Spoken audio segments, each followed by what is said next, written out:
So I wanted to um have a little conversation about the perspective of and the experience of um, feeling like therapy won't help and therapy doesn't work for you. It's one that I feel like a lot of people have experienced, a lot of people have been through. Um, I have I've had both instances where there are clients who have approached me and said, "Look, I've been to therapy before and it wasn't a great experience." And they've had some really valid reasons why it wasn't a good experience. And then I've had people who come and they've never attempted therapy and they've kind of intellectualized it and said, "You know what? There's nothing therapy can do to help me.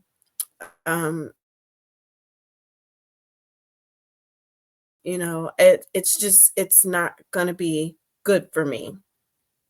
And that also, I mean, validating feelings and validating someone's experience, that may be true.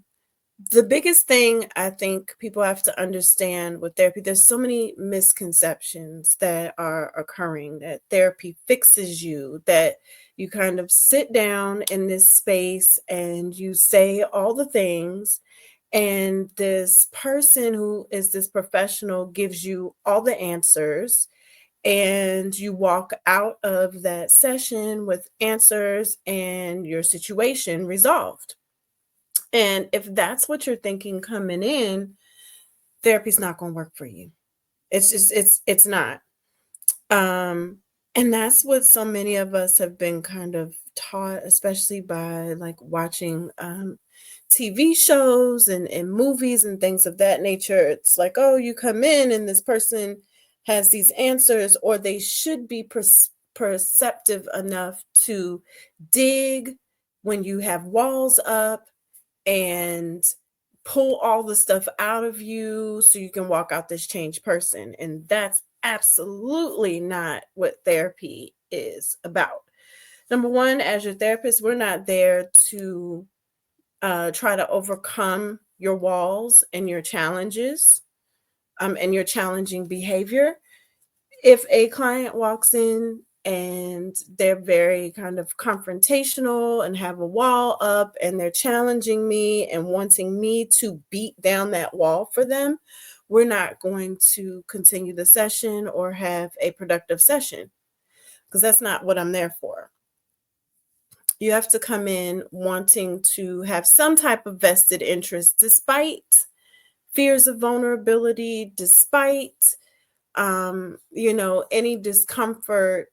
You can be afraid to be vulnerable. You can not feel like you need to open up your whole life in one session. You can do all of those things and still be vested in coming to therapy, right? So many times folks come in and they're just like, "Hey, I want to feel you out." Good. You should, because this has to be a space, like a safe space for you. You should feel me out. Um, they come in and they're just like, I don't want to get into everything at first. Good. We have to build rapport in the beginning. We have to find our flow for the conversation. And my job as the therapist is to start where you're ready to start. Where are you ready to start? That's where we're going to begin this whole working relationship. Wherever you're ready to open up, that's the door that we're going to go through. I'm not going to sit and push you and get your whole history and say, "Hey, we have to start here," because that's not how that works. We're going to start where you're ready to start, and we're going to peel back layers. The other thing that I think a lot of people don't understand, because we have to destigmatize where mental health is concerned, is that a lot of it is can be conversation based, right? So it's talk therapy. We're talking through things. We're having a conversation. We're flowing. But there are other kinds of therapy. And so a lot of times when hear people say therapy didn't work for me, you've maybe attempted the wrong kind of therapy. Talk therapy isn't great for everybody, right? There's somatic therapy, there's art therapy. There are therapies that involve movement. There's, water therapy. There's so many different kinds of therapy. I'm going to chop up the way that you say it, but it's equine. So it's the one that you go to with like horses and animals and things like that. There's so many different kinds of therapy. You don't have to just go to talk therapy.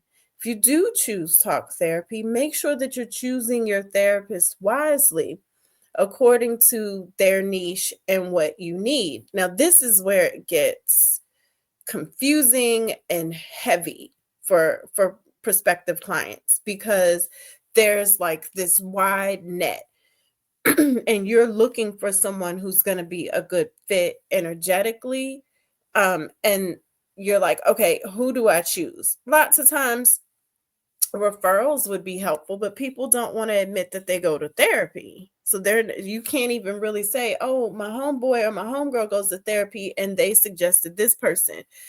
If you have good relationships with your friends and you guys kind of talk about that, then cool. But most people, like, that's a small percentage, right? I get a lot of clients that are like, because I work at the intersection of my spiritual gifts as well as my clinical background. And so I have a lot of clients that gatekeep me to a degree because they like to keep me as their safe space. But they will tell other friends and say, hey, I've been over here and this really helped me. You need to go over there and see if it's good for you, right? That's how that works, because they may work well with me, but this other person needs something else. I'm the type of practitioner where I will sit and talk, and even if we have one session, I'm like, you know what? I kind of think you might need this over here. Or what I do is I give my link and I say, thank you for coming. Check out, this is me on podcast. This is my writing. Like, here's all these different ways to experience me first before we get into the session.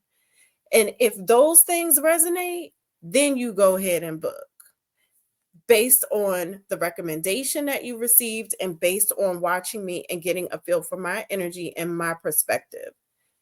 I like to give those things first, so then that way you can figure it out. But obviously, everybody doesn't get a chance to do that. A lot of times, when you go try to find a clinical therapist, all you have is the blurb on Psychology Today or Therapy for Black Girls. They got a little blurb and it says, hey, my name is such and such. These are my credentials. It's like one paragraph and you got to try to choose. That's hard. That's hard. That's hard to choose. And I know, because I'm a therapist who goes to therapy. And so when I had to choose someone, I was just like, geez, this looks difficult. Like, I can't imagine.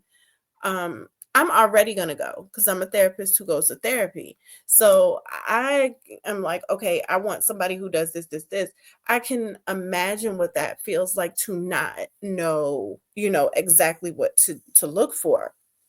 You have therapists who do stress management, caregiver burnout, those very specific things. Then you have therapists who work through trauma and recurring depression and anxiety.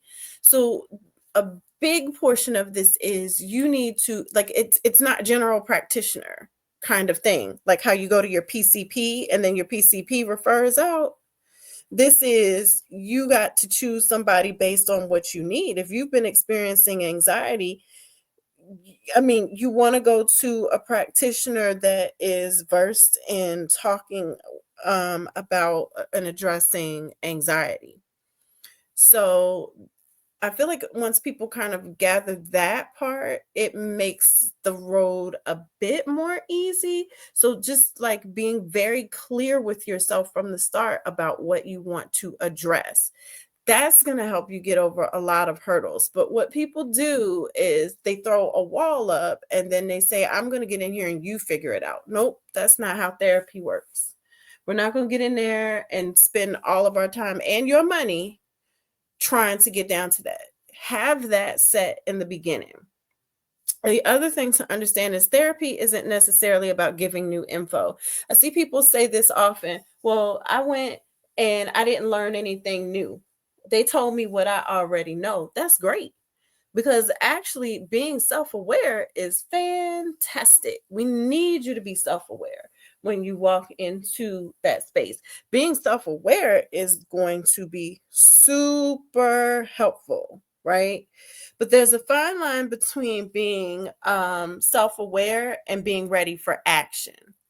A lot of people know what they have going on, but they're not willing to put in action a plan for change, right? And so that's where therapy fails for a lot of folks. Is they're like, "Oh, I already knew that this was going on." Well, yeah, that's why you came for therapy. Like you wouldn't just like a lot of times folks are coming to therapy for that seeming fix, right? So if you already knew something was going on, obviously you're aware there. But the key is being ready for the work that it's going to take to kind of move through those patterns and unlock those patterns, right? And so that self-reflection is important, that self-awareness is totally important, but how do you move through and create action plans and actually apply those action plans, right? So with my clients, we're working on building a toolkit for themselves, like things that they can just tap back into on their own with confidence to work through those things that those patterns. We can work through all the patterns and talk about them and create self-awareness, but a lot of stuff that we do as humans, it kind of puts us back to what I call our factory default settings. And then we have to remind ourselves, oh no, I have tools to work through and help with that, right? So a lot of this is, making sure that you're willing to move through any fears of vulnerability and making sure that I want you to feel empowered to choose a therapist that is good for you, not just choose somebody willy-nilly and then be like, well, it doesn't work, right? Because that ultimately means that you're not ready. Understanding that therapy is about relating to this expanded self, right? So it's about relating to the version of you that you know you need versus maybe the current version of you that's stumbling through these relationship patterns, issues, behavioral patterns and issues. um and the other thing is I have a lot of people, and I've had my fair share of folks who come through just curious versus actually being ready for action. They're like really more curious about things. And that's fine, but I'm also not there to take your money to appease your curiosity. You got to be ready to work.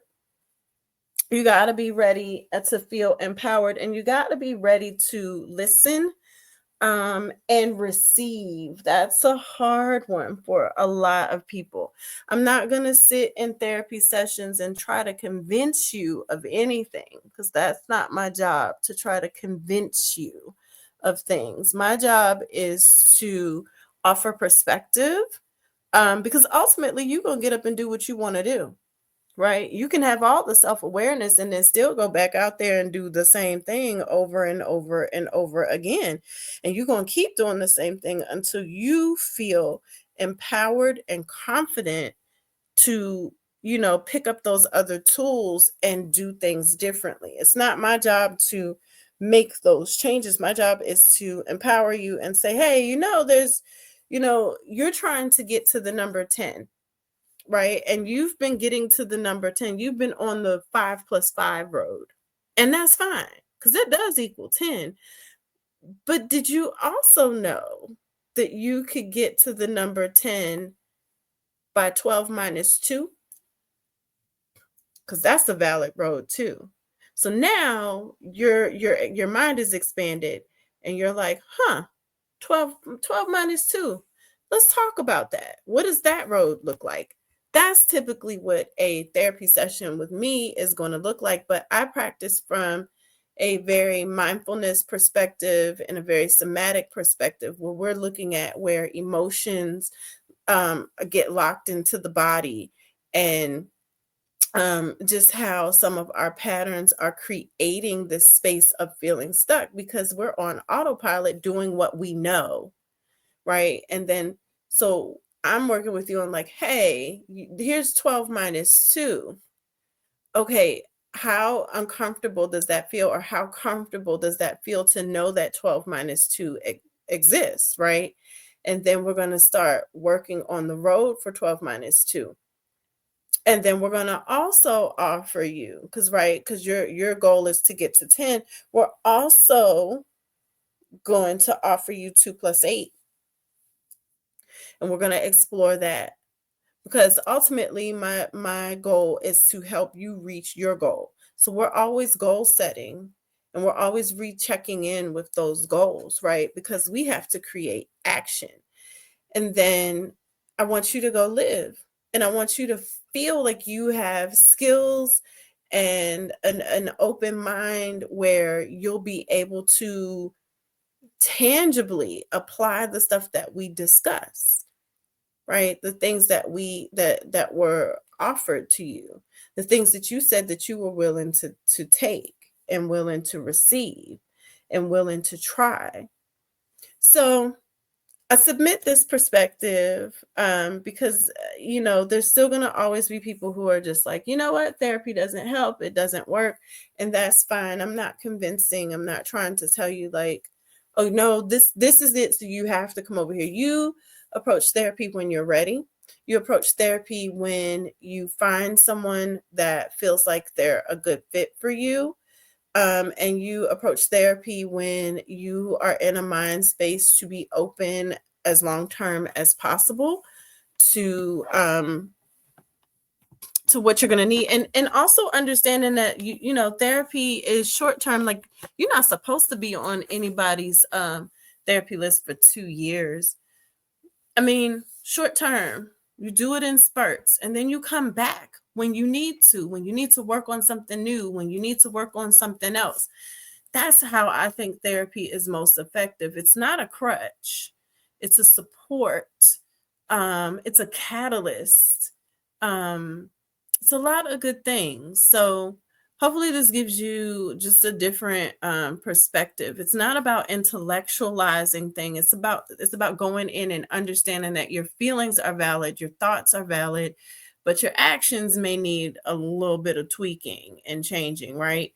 And so how to process your feelings, how to feel your feelings deeply and not apologize for that, and what all of that looks like. Yes, there's a space where it's diagnostic, but we may get into that in another conversation. Hopefully, this was helpful for you today. If you have questions, you want to chat about it a little bit more, make sure that you email me at 3llovelightlucid@gmail.com or check for my link in the comment notes.